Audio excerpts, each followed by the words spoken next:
Hey everybody.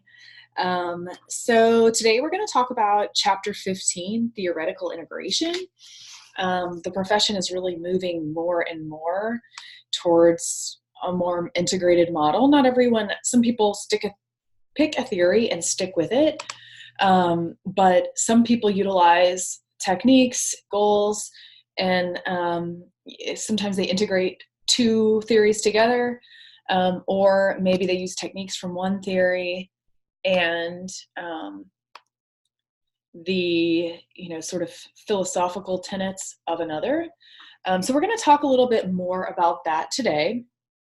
I also want you to the reason we're reading this chapter earlier in the semester is so that you can kind of get an overview of the goals and techniques of a variety of different theories, and that might help you pick one.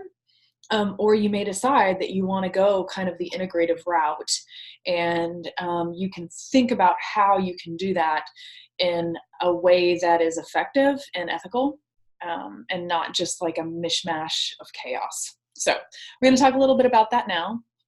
So psychotherapeutic integration. So some therapies focus on experiencing feelings, others stress cognitive patterns and thoughts, and still others concentrate on actual behavior. Many practitioners use the basis of one practice with techniques from another, and many identify their theoretical orientation as eclectic. You'll hear that a lot, eclecticism. So with all these different choices, there's 11 theories in this book, and that's just not even all of them that are out there. The main ones are presented, but there are still other theories. How do you pick a theory? Is there any hope that a practitioner can develop skills in all the existing techniques? How does a student decide which theories are most relevant to practice?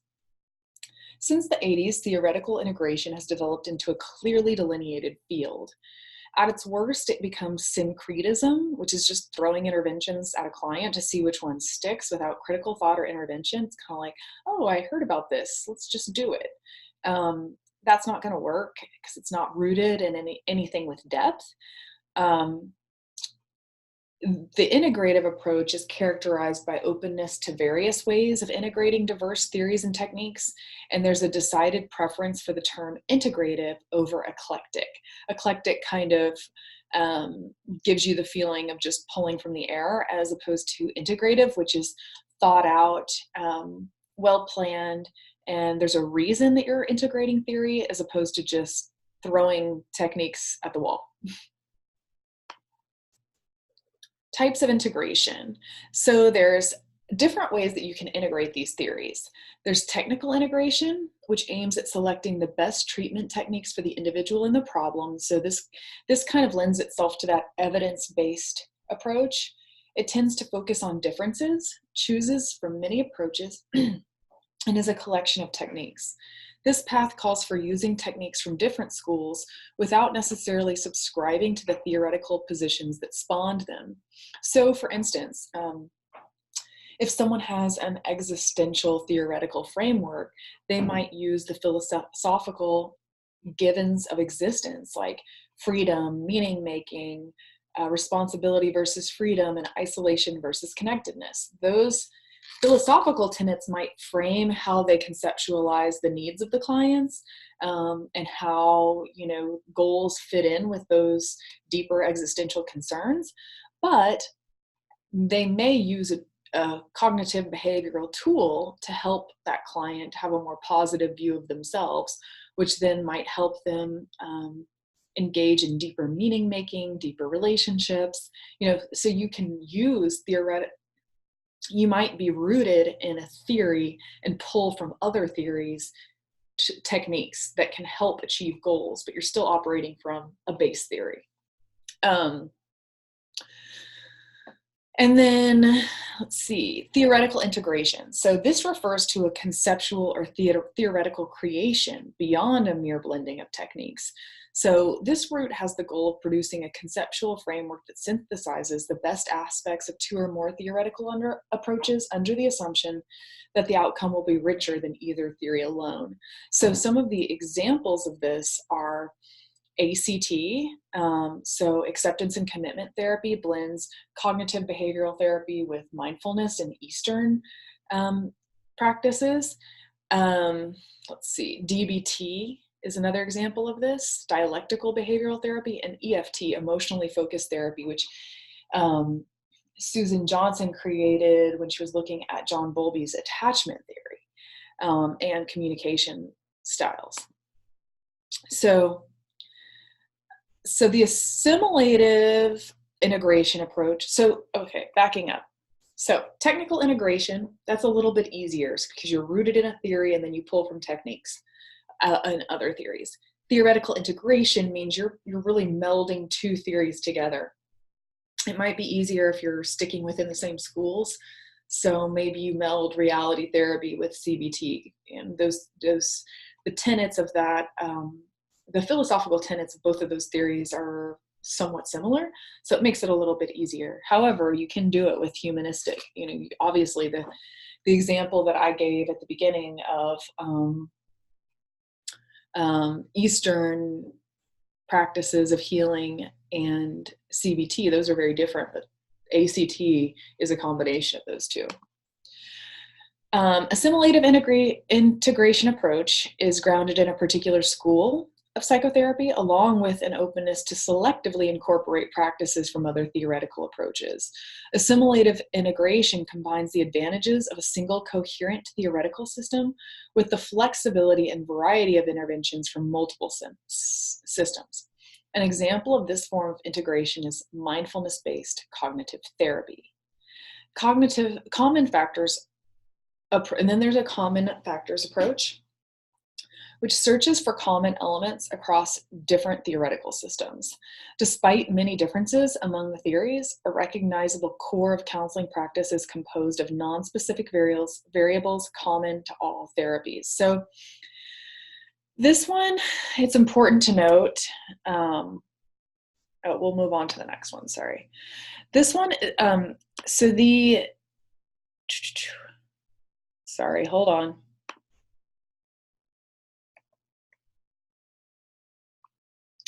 The common factors approach is, it has the strongest empirical support. And I think what you will find about the common factors approach is that the more you study these theories, because I've taught this class a couple times, and I have studied it over and over in my master's degree and my PhD, is that each time you look at a theory and then you look at another theory and another theory, you start to see that they overlap. And that many, many, many factors line up in almost all the theories. And so that's kind of what this common factors approach sort of understands.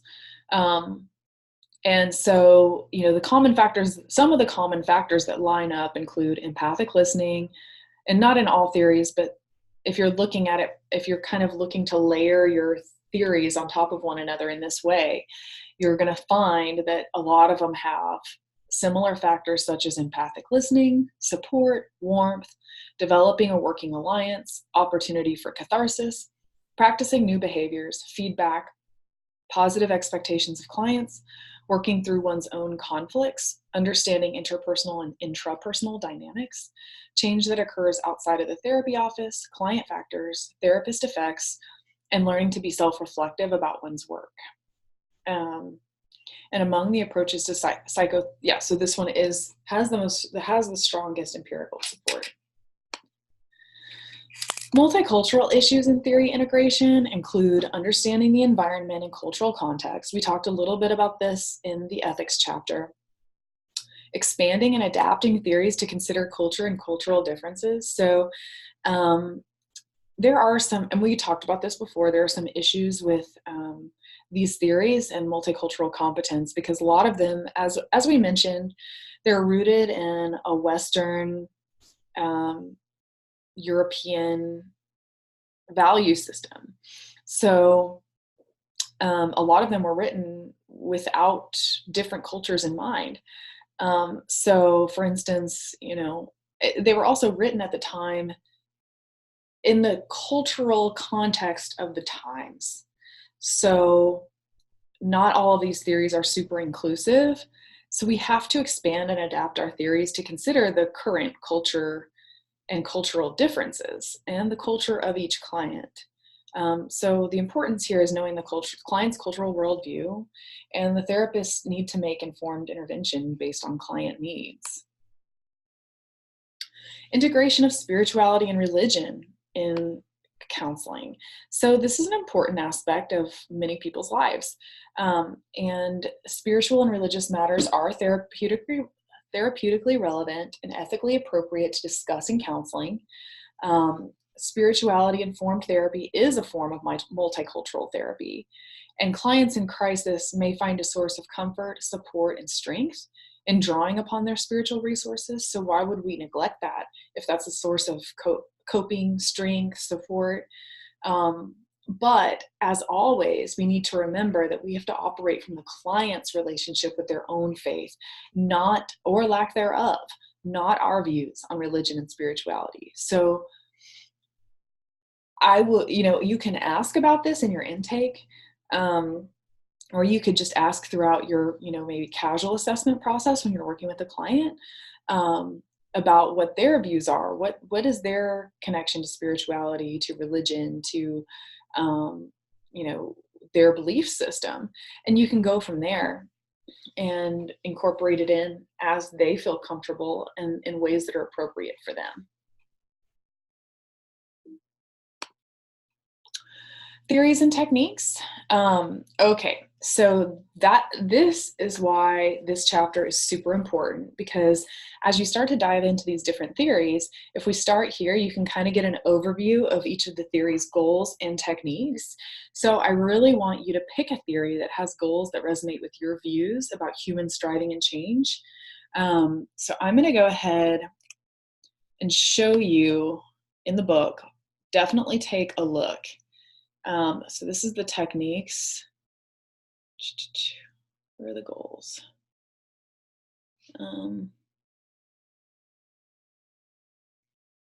What page is this? Okay, that's 443. Okay. So some of the goals in therapy are here in chapter 15. So the goals vary by theoretical orientation. So definitely take a look at table 15.3 here, because it really breaks down each theory and what the main goals of each theory are. So there are 11 here in the book. And so obviously, like, psychoanalytic theory is about making the unconscious conscious, to reconstruct the basic personality, and to assist clients in reliving earlier experiences and working through repressed conflicts to achieve intellectual and emotional awareness, which is very different from, let's say, CBT, cognitive behavioral therapy, which is to teach clients to confront faulty beliefs with contradictory evidence that they gather and evaluate, to help clients seek out their faulty beliefs and minimize them, to become aware of automatic thoughts and to change them, to assist clients in identifying their inner strengths and to explore the kind of life they would like to have. So that's very different from reconstructing the basic personality, reliving earlier experiences, and working on repressed conflicts. This is cognitive behavioral therapy is all about beliefs, faulty beliefs, restructuring those beliefs to change them. So all of these can be very different, but I want you to take a look and see what resonates with you, because that can kind of give you some clues about where your interest lies. And then let's take a look at techniques. So this is on page 443. And it kind of has some basic techniques from each of the theories that are presented in the book. So take a look at these as well to really kind of get a feel for what techniques you could see yourself using. And if you wanted to use techniques from varying theories and apply them to maybe your base theory, or if you're looking at an assimilative approach, which two would you like to assimilate? Which two theories would you assimilate, and how would you do that? Based on the techniques and the goals. So that is that definitely read this chapter and definitely look at those tables to get a feel for what works for you. And that's all I have for you on integrating theories. But please, please, please read that chapter. I think it's really important before we move on. And kind of helps set you up for the rest of the class so that you're really thinking critically about these different theories and how you might apply them in your practice. All right, thank you so much. And that is all I have for you today.